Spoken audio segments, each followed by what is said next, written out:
قیمت دلار، ترامپ، اینجا از این خبرها نیست. فقط آرامش رودخونه است و صدای طبیعت و گل و گیاه. بیایید بریم بقیه اقامتگاه هم بهتون نشون بدم.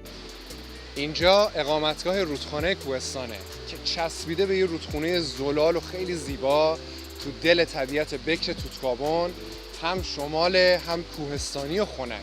بیایید داخل فضای مجموعه هم بهتون نشون بدم. اینجا حیات اصلی مجموعه است که فضای نسبتاً بزرگی داره.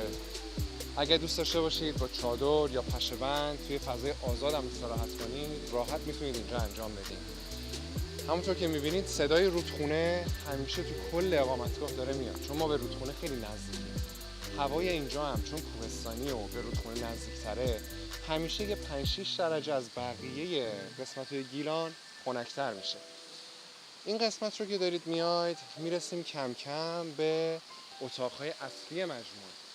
10 تا اتاق بومگردی داریم ما اینجا که فضای روستایی و طبیعت بکر رو به شما هدیه میدن و شما فقط اینجا سفر نمی کنید، بلکه تو دل طبیعت دارید زندگی میکنید.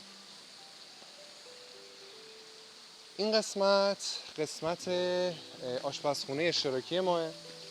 ما اینجا یخچال، فضای غذاخوری و گاز داریم که میتونید هر غذایی که دوست دارید برای خودتون آماده کنید و همچنین ما منقل داریم اینجا برای کبابا و جشن و شادی. خلاصه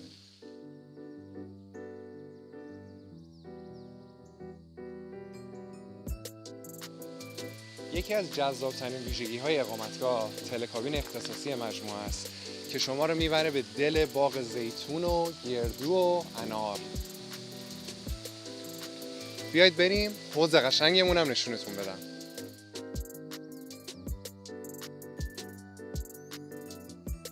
این هم حوض قشنگ مجموعه است که بچه‌های تا 12 سال میتونن راحت اینجا شنا کنن و از فضای اینجا لذت ببرن.